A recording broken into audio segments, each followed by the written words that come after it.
Calon Gubernur Bali nomor urut 1 Made Mulyawan Arya tiba di TPS 12 Banjar Kerandan, Pemecutan Denpasar sekitar pukul 11 WITA. Dengan menggunakan pakaian adat Made, pria yang akrab disapa Dekajah datang ke TPS tersebut ditemani oleh istri dan kedua anaknya.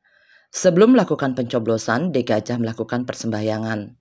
Tiba di TPS, Dekajah disambut panitia pemilihan dengan memberinya surat suara. Kemudian ia memasuki TPS melakukan pencoblosan. Setelah melakukan pencoblosan, Dekajah tak lupa menunjukkan surat suaranya kepada awak media. Ketika diminta komentarnya, Dekajah menyampaikan bahwa tanggal 27 November 2024 merupakan hari bersejarah bagi masyarakat Bali untuk memilih calon pemimpin. Apapun hasilnya nanti, pihaknya mengaku berserah kepada rakyat Bali, alam dan Tuhan Yang Maha Esa. Hari ini adalah hari sejarah ya, di mana masyarakat Bali akan memilih pemimpinnya.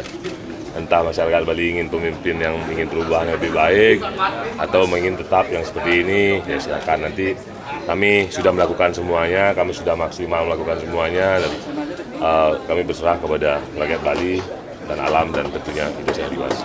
Ya, kami harap masyarakat Bali semua datang ke TPS memilih dengan hati nuraninya, dan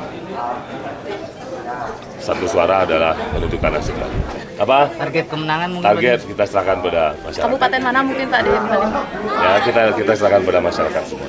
Artinya ada pesan, ya artinya siapapun yang terpilih nanti, mari kita bersinergi untuk membangun Bali. Sementara itu di TPS 12 Kerandan, jumlah pemilih tercatat 376 orang. Kegiatan pemungutan suara di TPS ini berjalan tertib dan lancar. Andika, Bali TV.